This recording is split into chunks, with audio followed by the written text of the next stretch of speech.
Deshaun Watson has officially said, I want out of town. The Houston Texans, Jack Easterby and Cal McNair, the two that run that squad. Can you please put this picture of Jack Easterby up real quick? Bingo, this guy. Wow. That photo. Preach. Can I get an amen? That's what's coming out of his face right there. Do you see? He's literally, can I get an amen right there? And listen, there's nothing wrong with you being religious or being a priest or a pastor or a chaplain, whatever you want. People are making money in many different ways these days. Do whatever you got to do, whatever your calling is, the Lord called him.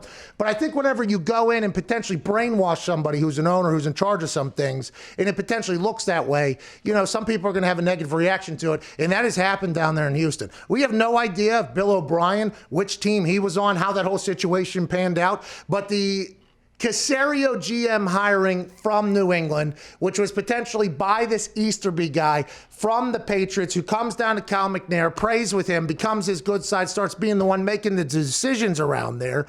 The Caserio hiring obviously frustrated Deshaun Watson, kind of boiling point. Here we go. Now, as of today, after they hired David Culley as their head coach, by the way, 65-year-old man who's been in football for a long time, formerly the passing coordinator for Lamar Jackson and the Baltimore Ravens. Oh, okay. He's now the head coach for the Houston Texans. And as soon as that happened this morning, Deshaun Watson woke up and said, all right, officially get me the fuck out of here. I'm excited to see how it all plays out because there's two different sides to this whole thing. They can trade away Deshaun Watson. I would assume they get some draft capital. It will still cost them about $22 million in dead cap space the next 2 years. It can either be spread up by $5 million one year and then 16 point something the other year, or they can take the entire 21 point something hit next year. We all assume it'll be split up amongst the 2 years. His contract, if you view Deshaun Watson as the premier guy, which a lot of people do, one of the premier guys up there, very easy to take on. If you have picks, go ahead and make the play. But also, if Deshaun Watson doesn't want to play in Houston and the Houston Texans say, God bless you, son, but we ain't getting you out of here. You're staying in Houston. We already lost. This city's already lost Russell Westbrook, James Harden. Basically, every star we've ever had is already getting out of town. You are staying here. And Deshaun Watson goes, nope, God bless you, ain't doing it. They can fine him like $50,000 a day. Damn. Lose $21 million over a season or something like that. So this could get pretty big. Who knows where he'll end up. One of those teams potentially. I didn't see a Photoshop, but I'm sure you wouldn't mind. Pittsburgh Steelers with Deshaun Watson, Antone Diggs. How do you feel? I'd take him, depending on, you know, it would never happen for the Steelers, but depending on what you have to give up to get him. I mean, his contract is very actually nice for the next 4 or 5 years, whatever it is. But if you're the Texans, you could play hardball and you could take $50,000 out of his pocket or whatever every single day. But wouldn't it just be better just to like get rid? That's not going to help him. He's not going to come back and want to play more. Wouldn't it just be like, hey, let's just deal with this now? It was a bad situation. Probably Billy O'Stooge's fault. Okay. Listen to what you just said there. For them just to be like, yeah, okay, let's get rid of this. This is a situation. That has never been the NFL. The NFL has always been in control. Just like the hedge funds have been in control of Wall Street, and you got people climbing up the stock ladders, okay, saying, fuck you, fuck you, fuck you. What if what if Cal McNair and Easterby are like, this is our team. This isn't Deshaun Watson's team. He signed our contract just less than a year ago for 170 whatever million, 140 whatever million it was. He's here, and if he doesn't like being here, that's on him. It's going to cost him a lot of money. We don't care if he shows up looking like James Harden. No. Yeah. You just got to show up, bud. That's on you. They could do that. And I think that is something that a lot of people in the football world have been talking about. Like, there's a chance that the Houston Texans aren't a part of this entire media narrative that's happening. Maybe it's just Deshaun Watson's people who are like, hey, he wants that. We want him out of here. Maybe Deshaun wants out of there. Has anything been said from the Houston Texans, Cal McNair or Easterby, on how they feel about this? And by the way, that's hilarious that we're referring to Houston Texans as Cal McNair, owner of the team.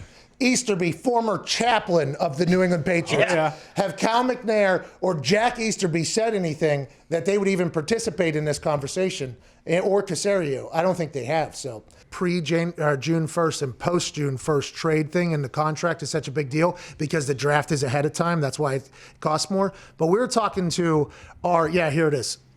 Pre-June 1st trade, the Texans' dead cap will be $21.6 million. And if they trade him post-June 1st, it'll be $5.4 million next year, where we know the cap's going down. And then in 2022, it'll be $16.2. Same exact amount in dead cap space, just one is split just off of next year, and then one is split over 2 years.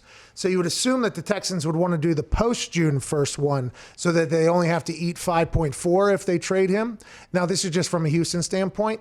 So if somebody made an offer there, and then we talked to Lombardi this morning, he said you can do a post-June 1 money dump, which I'm not 100% sure what that means. I would assume that means like, hey, we're trading, but we're agreeing to a post-June 1st trade or something like that. I'll ask him on Hammer Don what he meant about that, which is coming at 3:30 here on youtube.com/The Pat McAfee Show. A wealth of knowledge there. It's going to get interesting because it could get expensive for Deshaun if they don't want to trade him. And if they do want to trade him, how is it set up with the June 1st pre and post type of thing? I mean, it's a very interesting, very, very interesting situation happening down there. They can find him $50,000 per training camp day missed. They can find him $620,000 per preseason game missed. Damn. Now, we don't know if they're going to have preseason games, so that'll probably be altered somehow. They can find him almost $100,000 if he misses a mini camp. And he would lose $620,000 per regular season game as well. So without the preseason games, he actually stands to make $2.8 million because they can't fine him for the 4 preseason games, which is $620,000. He chooses not to play, makes, is it 4 point? Yeah, right? 6.2. What's that? You do the math. 1.24. 2.48 or something. 2.48 million or 2.48 million he'll make just not playing because if there's no preseason game.